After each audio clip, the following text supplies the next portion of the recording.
You're watching The Business of Law, brought to you by Bloomberg Law and the ABA Journal. I'm Lee Pacchia. Two potential big law mergers are on our radar this week. Reports indicate that Orrick Herrington is talking with Pillsbury Winthrop, and Patton Boggs is in talks with Locke Lord and another firm in Europe. Here to help us make sense of what this all means, I'm happy to say we have Kent Zimmermann joining us. He is a consultant to law firms at the Zeughauser Group. Full disclosure, Patton Boggs is a former client of Kent's. Welcome back. Good to see you. You bet. I'm glad to be here. Okay, so we have two potential deals here, and we're going to treat them separately. But before we do, let me ask, do the potential combinations of Pillsbury and Orrick and Patton Boggs and Locke Lord have anything in common with each other? They do. They have a number of things in common. So where I would start is both of these two sets of firms that could potentially combine, according to published reports and according to a statement by Pillsbury and Orrick, they both have the potential to fast forward progress to being stronger in their respective markets. And when I say markets, I mean their industry sectors that they're strongest in, their geographies that they're strongest in practice areas.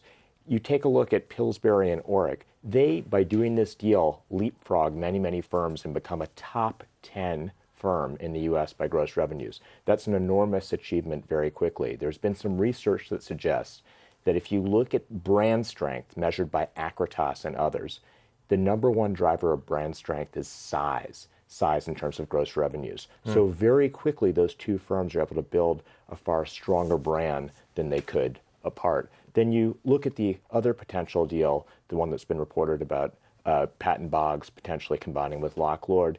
They also are able to fast forward their achievement of their visions much more quickly, in my estimation, if they do something like that deal than if they don't. So you see how both have strength in the Middle East, for example. Together, they're far stronger and have more breadth and depth in the Middle East than they would have apart. Locke Lord brings to the table a powerful oil and gas practice. Patton Boggs has a public policy practice that's widely known as the best or among the best in Washington. So you can start to see how some of the pieces fit together. Patton Boggs also brings a sovereign wealth practice and a sovereign practice in which they represent foreign governments, including in the Middle East. So there's a number of reasons why together both those sets of combinations could propel those firms further towards being dominant in their respective markets. No, it makes total sense that bigger is better if you want to build a brand. But does that necessarily come at the cost of maximizing profits? It doesn't have to, but what I would say is it's up to the partners in any given firm to determine what they value and what they aspire for their practices over time. Some wish to be large and as profitable as possible. Others don't care so much about size and value performance more. Still, others want to be the best or among the best in the given markets that they serve. And some want a combination of those things. And so I think the important thing for firms is less you got to be big or you got to be highly profitable, but more you need to come to one mind in your partnership about what you aspire for the future and then develop an achievable plan to get there. That's really the important takeaway. Now, should they come to pass, how can you compare these deals to other recent deals, say the Norton Rose Fulbright merger? So Norton Rose Fulbright was an interesting deal, and there's a wide perception that energy was of great interest to both firms. Fulbright, obviously, down in Texas, Norton Rose as well in a number of parts of the world.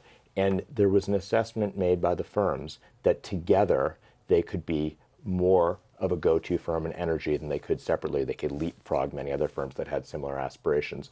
We've seen a number of deals where firms have made the decision that if they want to be the best or among the best in the markets they serve, it's far easier to get there, it's faster, and it's more cost efficient to get there, combining rather than trying to grow brick by brick, lateral by lateral, which is fraught with a high margin for error on those lateral hires.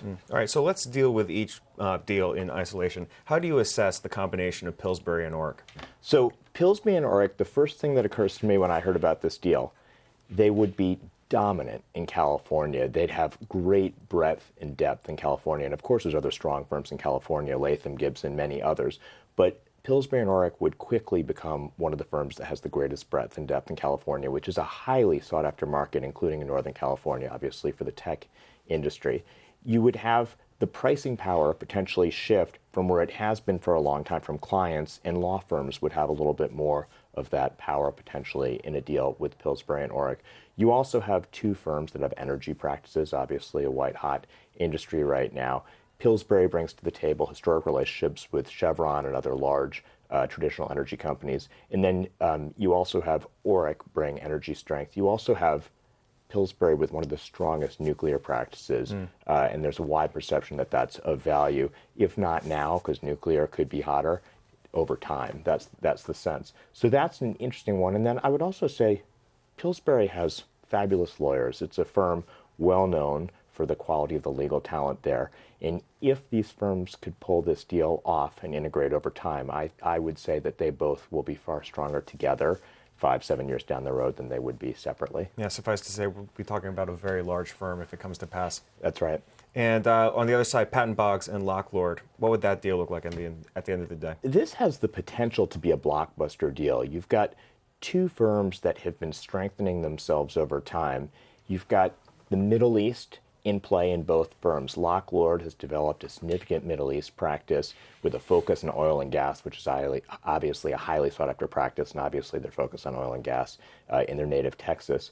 You've got Patton Boggs, also is focused on the Middle East. You may remember that Patton Boggs did a deal in which they took a significant part of Dewey's Middle East practice, and as a result, they double down on the Middle East together and grow stronger with more breadth and depth in the Middle East. Also, Patton Boggs brings to the table one of the best, if not the best, public policy practices in Washington. They also represent foreign governments, including in the Middle East, and they have a sovereign wealth practice. So you start to see how the pieces fit together. So I think that deal is very interesting, and wait and see if there's anything to it and if it actually happens. But I think that's one to watch for sure.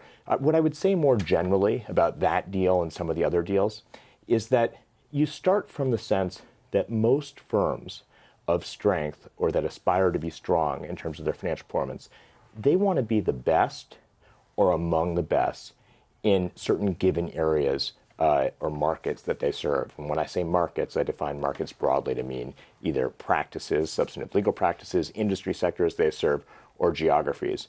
And in order to be the best or among the best, most firms believe that you need to have breadth and depth in those areas that you choose to be among the best in.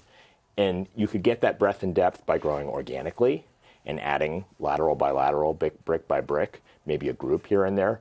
Or you could think about possibly combining with another firm that shares your aspirations. And together, you could accelerate progress towards achievement of those aspirations. And that's driving a number of the deals that we've been seeing.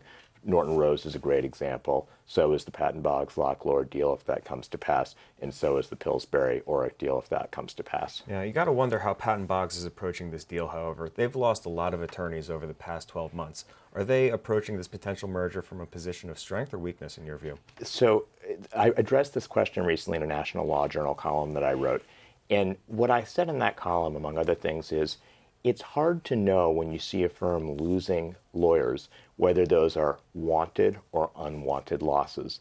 Many firms get stronger if they set higher expectations for what it takes to become a partner and remain a partner, and then enforce those, and they enforce those uniformly across the firm. And so when you see a firm lose lawyers, the first thing that it makes sense to ask yourself is, are those wanted losses or are they unwanted? Is it wanted attrition or is it unwanted attrition?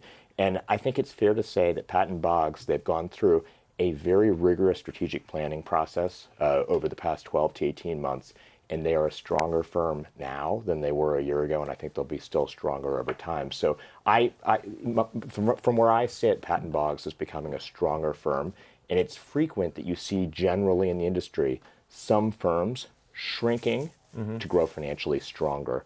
And that's the case with a number of firms that are improving their performance. Interesting. Kent, I got to ask you how you see things developing in coming months. Are we going to see more law firm mergers or less?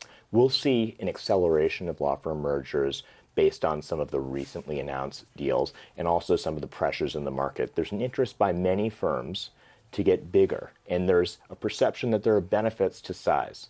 Those benefits include being bigger and richer. And when you're richer, you've got more money to spend on things like branding and differentiating yourself from other firms. And you also have more money to spend on growing and developing that breadth and depth to become a go-to firm in given practices that you choose. And that's often expensive to do, particularly when you're acquiring highly sought-after talent that comes with attractive books of business. So I think we'll see more on the consolidation front. I could tell you that my group, Zeughauser Group, is one of a handful that focuses on large law firm mergers.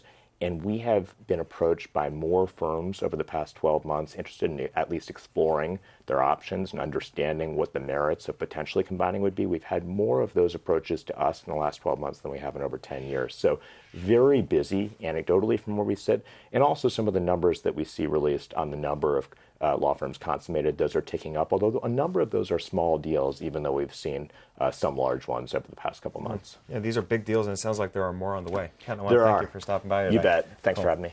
That's Kent Zimmermann, consultant at the Zeughauser Group. If you'd like to learn more about the issues we just discussed, be sure to go check out our offerings on BloombergLaw.com and also on the Bloomberg Terminal. You can see more of our videos on YouTube, and you can follow our updates, of course, on Twitter. I'm Lee Pacchia. Thanks for watching.